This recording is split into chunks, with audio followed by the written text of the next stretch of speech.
नमस्कार, आप देख रहे हैं 4 टीवी और आपके साथ मैं हूं प्रियंका सिंह। हमारे इस खास बुलेटिन हमारा उत्तर प्रदेश में आप सभी का एक बार फिर से बेहद स्वागत है और बुलेटिन का आगाज करेंगे बड़ी और अहम खबर के साथ। अयोध्या में आज एक बार फिर इतिहास जुड़ गया है और इस बार ये गौरव का इतिहास है, आस्था की गूंज का इतिहास है। मुख्यमंत्री योगी आदित्यनाथ ने अयोध्या में श्री राम दरबार की प्राण प्रतिष्ठा पर भावुक होते हुए एक ऐतिहासिक वक्तव्य दिया। सीएम योगी ने कहा कि आज का दिन महत्वपूर्ण है। 22 जनवरी 2024 को प्रधानमंत्री नरेंद्र मोदी के नेतृत्व में 500 सालों की लंबी प्रतीक्षा समाप्त हुई और भगवान के प्राण प्रतिष्ठा का कार्यक्रम संपन्न हुआ। उन्होंने ये भी कहा कि भारत के गौरव को, सनातन संस्कृति के आत्मसम्मान को प्रधानमंत्री मोदी ने अयोध्या धाम में पुनः स्थापित किया है और आज श्री राम जन्मभूमि अयोध्या में भव्य राम दरबार के प्राण प्रतिष्ठा के साथ वो सपना साकार हो गया है जो सदियों से हर हिंदुस्तानी के हृदय में था। सीएम योगी ने इस ऐतिहासिक मौके पर अयोध्या वासियों, प्रदेशवासियों और पूरी दुनिया में बसे सनातन धर्म के अनुयायियों को शुभकामनाएं दी और भगवान राम के चरणों में आस्था रखने वाले हर जन को धन्यवाद कहा। उन्होंने राम मंदिर ट्रस्ट के पदाधिकारियों को नमन किया और प्रधानमंत्री मोदी के प्रति हृदय से आभार भी व्यक्त किया। अयोध्या एक बार फिर भारत की आत्मा बनकर चमक रही है और श्री राम का नाम अब केवल धर्म नहीं, राष्ट्र की धड़कन बन गया है।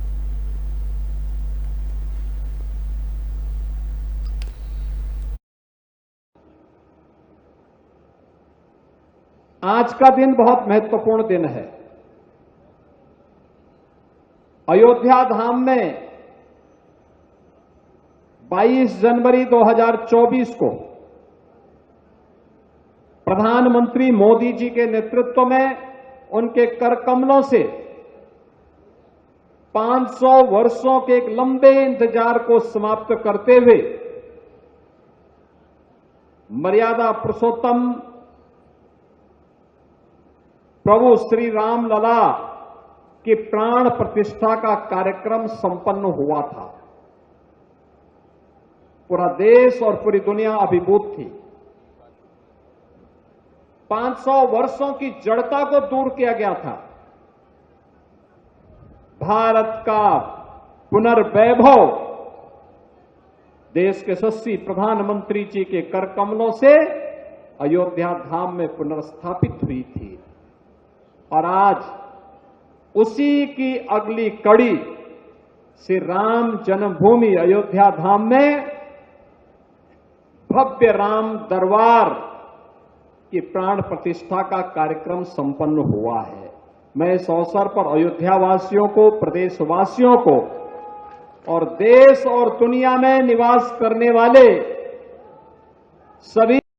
तो वहीं विश्व पर्यावरण दिवस के मौके पर उत्तर प्रदेश के डिप्टी सीएम केशव प्रसाद मौर्य ने राजधानी लखनऊ के मोहनलालगंज क्षेत्र के डबरिया भरोसवा गांव में वृक्षारोपण कर पर्यावरण बचाने का संदेश दिया है। इस मौके पर उन्होंने साफ तौर पर कहा कि अब सिर्फ स्मार्ट सिटी नहीं बल्कि स्मार्ट गांव भी बनाए जाएंगे, यानी विकास की रफ्तार अब गांव की गलियों से भी दिखाई देगी।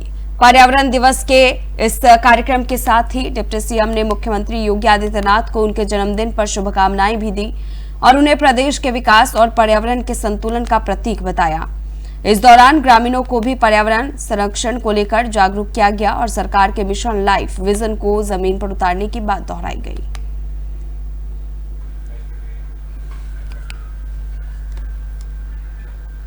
तो वहीं दूसरी ओर उत्तर प्रदेश के डिप्टी सीएम ब्रजेश पाठक 2 दिवसीय दौरे पर मथुरा पहुंचे, जहां उन्होंने वृंदावन स्थित कैली कुंज आश्रम में संत प्रेमानंद महाराज से मुलाकात की। इस मुलाकात के दौरान संत प्रेमानंद ने उन्हें पद और प्रतिष्ठा के मोह से बचाने की सलाह दी और कहा कि मनुष्य जन्म भगवत प्राप्ति के लिए है और इसके लिए अपने कर्तव्य कर्म को पूरी ईमानदारी से निभाना चाहिए।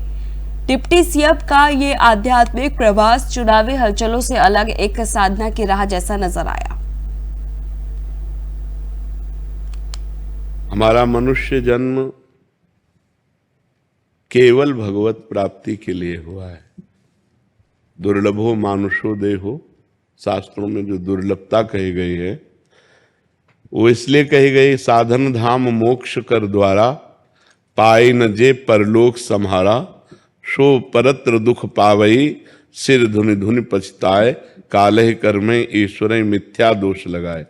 अब भगवत प्राप्ति कैसे होगी? मनुष्य जन्म भगवत प्राप्ति के लिए हुआ है।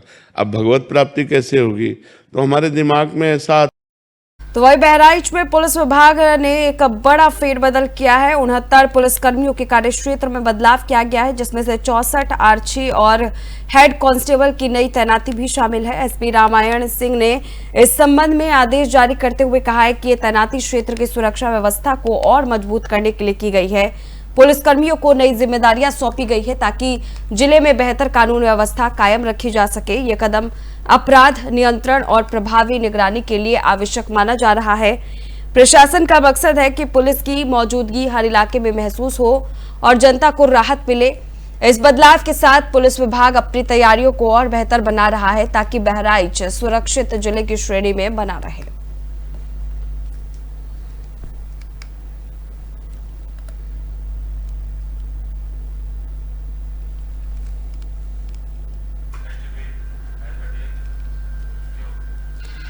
तो वही आगे बढ़ेंगे बुलंदशहर की ओर, जहां पर विश्व पर्यावरण दिवस के मौके पर आज एक खास आयोजन देखने को मिला, जब देश के केंद्रीय जल शक्ति मंत्री CR पाटिल जनपद पहुंचे। कार्यक्रम का आयोजन नरोड़ा के गंगा बसी घाट पर किया गया, जहां गंगा पार्क में मंत्री पाटिल ने प्राकृतिक कार्यशाला का उद्घाटन किया। इस मौके पर जनपद के विधायक, DM, SSP के साथ साथ जिले के कई संप्रभात किसान और पर्यावरण प्रेमी भी मौजूद रहे। आयोजन में ऑर्गेनिक खेती और जल संरक्षण पर विशेष जोर दिया गया। किसानों ने भी जैविक खेती को लेकर अपने अनुभव साझा किए और आने वाले समय में पर्यावरण अनुकूल खेती को अपनाने का संकल्प लिया। विश्व पर्यावरण दिवस के इस आयोजन ने एक बार फिर ये संदेश दिया है कि प्रकृति की रक्षा केवल सरकार नहीं बल्कि समाज के हर वर्ग की साझी जिम्मेदारी है।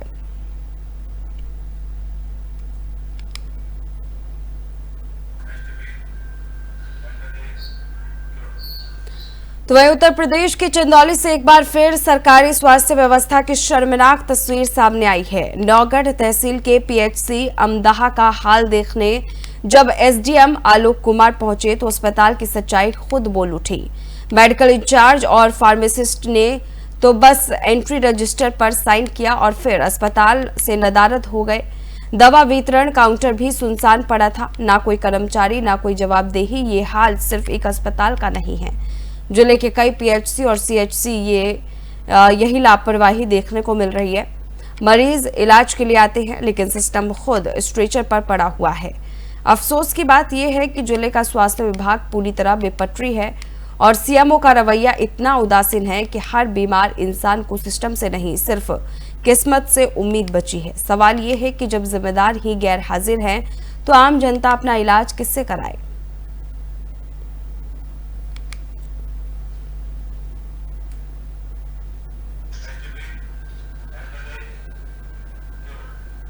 और वही बुलंदशहर के थाना सिकंदराबाद कोतवाली पुलिस ने अपराध की दुनिया में एक और बड़ी सफलता दर्ज की है। पुलिस ने मुखबिर की सूचना पर दबिश देते हुए 2 शातिर बदमाशों नासिर और सरताज को गिरफ्तार किया है। नासिर पर पहले से ही गाजियाबाद पुलिस द्वारा 25,000 का इनाम घोषित था और दोनों के खिलाफ दर्जनों आपराधिक केस दर्ज है। गिरफ्तार आरोपियों के पास से एक तमंचा, भारी मात्रा में नशे की गोलियां, लूट के सोने चांदी के आभूषण, एक स्कूटी और नकदी बरामद की गई है। पुलिस की माने तो ये गैंग अंतर्राज्यीय स्तर पर सक्रिय था और लगातार वारदातों को अंजाम दे रहा था। फिलहाल पुलिस दोनों से पूछताछ कर रही है और गैंग के बाकी सदस्यों की तलाश जारी है। बुलंदशहर पुलिस की इस कामयाबी ने साबित कर दिया है कि अपराध कितना भी शातिर क्यों ना हो, कानून से बड़ा कोई नहीं।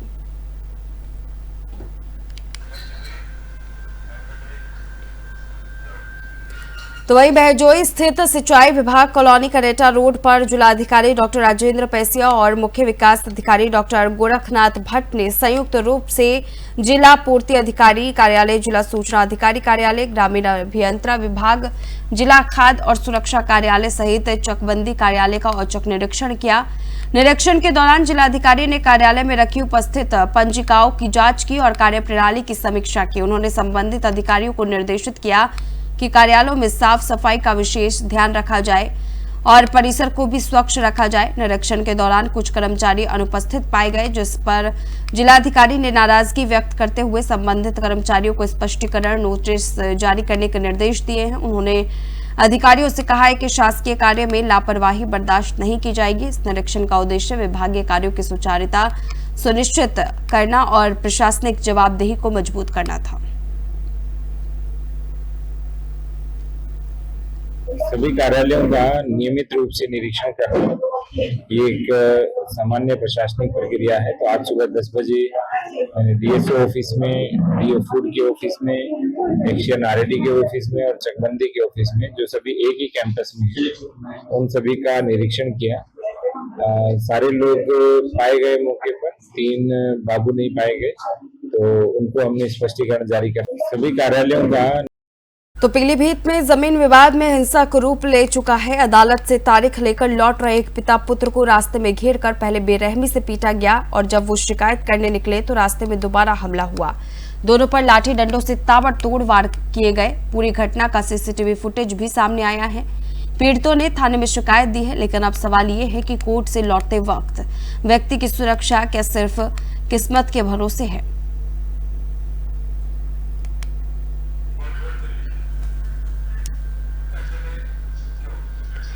वही थाना कोतवाली शहर क्षेत्र से एक बेहद गंभीर मामला सामने आया है, जहां न्याय की उम्मीद में दर दर भटक रहे एक पीड़ित ने खुद को आग लगाने की कोशिश की है। आरोप है कि पुलिस ने रिश्वत लेकर उसकी शिकायत पर कोई कार्रवाई नहीं की। जब सारी उम्मीदें टूट गई तो वो अपनी पत्नी के साथ डीएम ऑफिस पहुंचा और खुद पर तेल उड़ेल आत्मदाह की कोशिश करने लगा। गनीमत रही कि मौके पर मौजूद सुरक्षाकर्मियों ने समय रहते उसे बचा लिया। अब सवाल ये है कि न्याय की उम्मीद को इंसाफ के कटघरे में क्या जलाने की नौबत तक आ जाएगी। मामले सुनवाई नहीं हो रही, हमारे सामने तहरीर दे रखी है, एसपी के साथ भी सामने दिया है। अब डीएम साहब से मिलने आए थे आप? और क्या, कहाँ से मिलना आए थे? फिर क्या हुआ आपको? फिर क्या हुआ? कोई सुनवाई नहीं हो रही, क्या करो, मर जाओ फिर। क्या विवाद है आपका? 3-4 भैया आवे, कोई अकेले हो रहा है, हमने मैं अकेला हो रहा है, 3-4 एक हो रहा है मार मेडिकल। मामले सुनवाई नहीं हो रही, हमारे सामने तहरीर दे रखी है, एसपी के साथ। तो वही बुलंदशहर से एक बड़ा साइबर फर्जीवाड़ा सामने आया है। बेरोजगारों को नौकरी का लालच देकर एक पूरा गिरोह करोड़ों की ठगी कर रहा था। हैरानी की बात यह है कि इस गैंग में शामिल थे आरोपी की 2 पत्नियां, बहन और बहनोई। बाकायदा फर्जी कंपनियां बनाकर Naukri.com और END.com जैसे वेबसाइटों के जरिए भोले भाले लोगों को ठगा जा रहा था। पुलिस का दावा है कि अब तक करीब 1 करोड़ 29 लाख रुपए की ठगी हो चुकी है। मुख्य आरोपी को गिरफ्तार कर लिया गया है और उसके नाम पर 3 फर्जी कंपनियों के दस्तावेज मिले हैं। पुलिस ने मौके से mobile, laptop, SIM card, passbook और कोरियर बुक भी जब्त की है। बुलंदशहर की साइबर थाना पुलिस इस पूरे गिरोह के नेटवर्क को खंगाल रही है। मैं आपको बताना चाहता हूं कि हमारे साइबर सेल में प्रतिबिंब पोर्टल चलता है। उसमें जो लोग साइबर ठगी करते हैं उनके मोबाइल नंबर विजिबल होते हैं। उस पोर्टल के माध्यम से हमें ये शिकायत मिली थी कि बुलंदशहर में संदिग्ध नंबरों से साइबर ठगी लगातार की जा रही है। हमने उन नंबरों को ट्रैक किया और ट्रैक के आधार पर हमने संबंधित मुर्तजा सोलंकी जो आरोपी है उसको गिरफ्तार किया। और इसमें इनके खिलाफ लगभग 10 से 11 शिकायतें थीं। उसमें शिकायतकर्ता ने मुर्तजा सोलंकी के खिलाफ सुसंगत धाराओं में साइबर फ्रॉड की धाराओं को सम्मिलित करते हुए मुकदमा हम लोगों ने पंजीकृत किया। और मैं आपको बताना चाहता हूं कि हमारे साइबर सेल में प्रतिबिंब पोर्टल।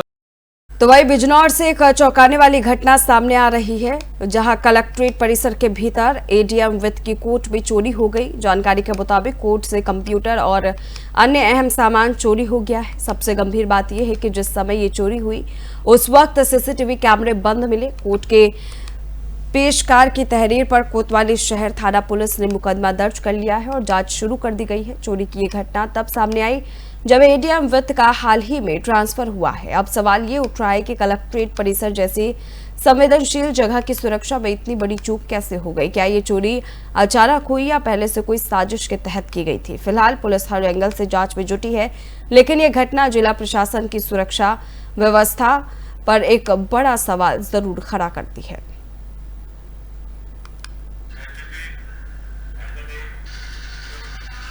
तो एक कौशाम्बी के पश्चिम शरीर थाना अंतर्गत रामाधीन का पूर्वा से बड़ी खबर सामने आ रही है। यहाँ 16 साल की एक किशोरी की शादी होने वाली थी, लेकिन समय रहते पुलिस और चाइल्ड वेलफेयर कमेटी यानी कि CWC की टीम मौके पर पहुंची और शादी को रुकवा दिया। बाल विवाह की सूचना मिलने के बाद पुलिस के साथ पहुंची सीडब्ल्यूसी टीम ने तुरंत कार्रवाई करते हुए नाबालिग लड़की को शादी से बचा लिया। इस कार्रवाई के बाद इलाके में हड़कंप मच गया और यह कदम बाल विवाह जैसी सामाजिक कुप्रथा को रोकने के लिए एक मजबूत संदेश भी है। आपको बताते हुए चले कि प्रशासन ऐसे मामलों पर किसी भी हाल में सहनशील नहीं है। आगे की जांच जारी है और किशोरी की सुरक्षा सहित सही परवरिश के लिए संबंधित विभाग सतर्क मोड में है। सीडब्ल्यूसी को सूचना मिली थी कि नीतू उर्फ बीरू पुत्र रामकिशन रामदीन का पूर्वा थाना पश्चिम दर्रा की बालिका 16 वर्ष की है। इसकी घर वाले शादी कर रहे हैं नाबालिग बच्ची की। अच्छी शिकायत पर सीडब्ल्यूसी को जब सूचना मिली, सीडब्ल्यूसी ने चाइल्ड लाइन और एसटीओ की टीम को भेजा और बच्ची को वहाँ से घर से लाके वन स्टॉप पर मैंने आवासित कर दिया है।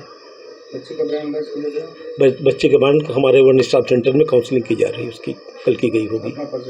मैं जयशंकर गुप्ता, सदस्य किशोर ने। सीडब्ल्यूसी को सूचना मिली थी कि नीतू उर्फ बीरू पुत्र रामकिशन रामदीन का पूर्वा थाना पश्चिम दर्रा की बालिका 16 वर्ष की है।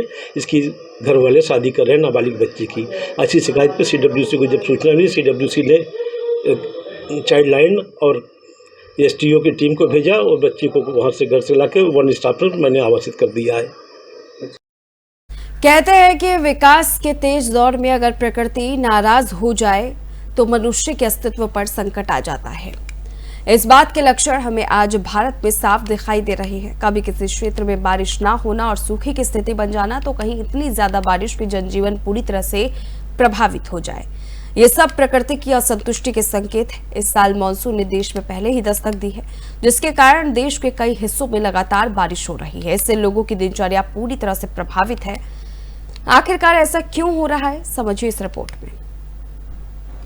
भारत में इस साल मानसून की शुरुआत समय से पहले ही हो गई है। देश के कई राज्यों में तो पहले से ही बारिश हो रही है। दिल्ली एनसीआर में लगातार नौतपा बेअसर रहा है और इसके अलावा मौसम विभाग यानी आईएमडी ने देश के कई हिस्सों में आंधी, तूफान, तेज हवाओं और भारी बारिश का अलर्ट जारी किया है। वहीं केरल और महाराष्ट्र में तो मानसून ने पहले ही दस्तक दे दी है। आपको बता दें कि हर साल देश में मानसून 1 जून या उसके बाद से शुरू होता था, लेकिन इस बार पहले ही मानसून की शुरुआत हो चुकी है। समय से पहले मानसून आने का कारण। देश में समय से पहले मानसून के आने के पीछे कई मौसम और जलवायु कारक जिम्मेदार होती हैं। इनमें समुद्री सतह का तापमान एक महत्वपूर्ण भूमिका निभाता है, क्योंकि गर्म समुद्री पानी से वाष्प का उत्सर्जन बढ़ता है, जिससे मानसून सक्रिय होता है। मौसमी हवाओं का व्यवहार भी मानसून की दिशा और गति को प्रभावित करता है। मैडीन जूलियन ऑसिलेशन (MJO) जैसे कारक जो वायुमंडल में हवा के दबाव में उतार चढ़ाव को बताता है, मानसून की तीव्रता और समय को नियंत्रित करते हैं। इसके अलावा एल नीनो और ला नीना जैसे प्रभाव भी मानसून की गति पर प्रभाव डालते हैं। वायुमंडलीय दबाव में बदलाव जैसे उष्णकटिबंधीय क्षेत्र में उच्च या निम्न दबाव मानसून को तेज या धीमा कर सकते हैं। इसके साथ ही जलवायु परिवर्तन के कारण तापमान और हवाओं के पैटर्न में बदलाव हो रहे हैं, जो मानसून के असामान्य व्यवहार का कारण बन रहे हैं। ये सभी कारक मिलकर मानसून के समय से पहले या विलंब से आने में भूमिका निभाते हैं। इसलिए मौसम विभाग लगातार इन प्रणालियों पर नजर रखता है। समुद्री सतह का तापमान। आपको बता दें कि जब अरब सागर और बंगाल की खाड़ी में समुद्री सतह का तापमान नॉर्मल से ज्यादा हो जाता है, तब ऐसे में हवा का बहाव स्थल की ओर होता है और मानसून जल्दी शुरू हो जाता है, क्योंकि समुद्री सतह का तापमान हवाओं में नमी को बढ़ाता है, जिससे मानसून के लिए अनुकूल स्थिति बनती है। मौसमी हवाओं का व्यवहार। मानसून की ज्यादातर निर्भरता दक्षिण पश्चिमी हवाओं पर होती है, इसलिए जब भी जेट स्ट्रीम या फिर दूसरी वैश्विक हवाएं समय से पहले दक्षिण की तरफ खिसकती हैं, तो मानसून की शुरुआत जल्दी हो जाती है। वायुमंडलीय दबाव में बदलाव। जब भारतीय उपमहाद्वीप पर हवाओं का दबाव कम हो जाता है, तो हवाओं का बहाव समुद्र से स्थल की तरफ होने लगता है। इससे मानसून की शुरुआत पहले ही हो जाती है। जलवायु परिवर्तन। धरती पर तेजी से बढ़ रहे ग्लोबल वार्मिंग के कारण मौसम के पैटर्न में बदलाव हो रहा है, जिससे तापमान में बढ़ोतरी और बारिश के पैटर्न प्रभावित हो रहे हैं। इससे भी समय से पहले मानसून आ सकता है। क्यों नहीं तप रहा नौतपा मरता है और इससे गर्मी की संभावना बढ़ जाती है और अत्यधिक गर्मी के कारण पृथ्वी पर हवा का दबाव कम हो जाता है और हवाएं ऊपर की तरफ चलने लगती हैं।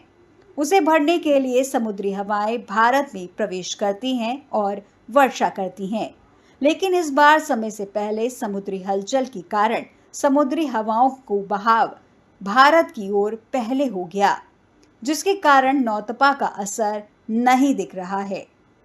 वैज्ञानिकों ने बताई ये वजह। मौसम वैज्ञानिकों के मुताबिक भारत में नौतपा के बेअसर होने का मुख्य कारण अरब सागर और बंगाल की खाड़ी में नमी का बढ़ना है। इसी दौरान समुद्र का टेम्परेचर सामान्य से अधिक रहा, जिसके कारण मानसूनी हवाएं तेजी से सक्रिय हो गईं। फिर पश्चिमी हवाएं चली और चक्रवाती हलचलों ने भी मानसून को बढ़ने में मदद की। इसके अलावा दुनिया भर में होने वाला जलवायु परिवर्तन भी मौसम के इस पैटर्न में बदलाव का एक बड़ा कारण बन रहा है। जलवायु परिवर्तन के चलते समुद्री और वायुमंडलीय परिस्थितियों में जो बदलाव आ रहे हैं, उनका सीधा असर मानसून पर देखने को मिल रहा है। इस बार जल्दी शुरुआत इसी का उदाहरण है। तो आपने देखा कि कैसे समुद्र का तापमान, वायुमंडलीय दबाव और हवाओं की दिशा मानसून के समय को तय करते हैं।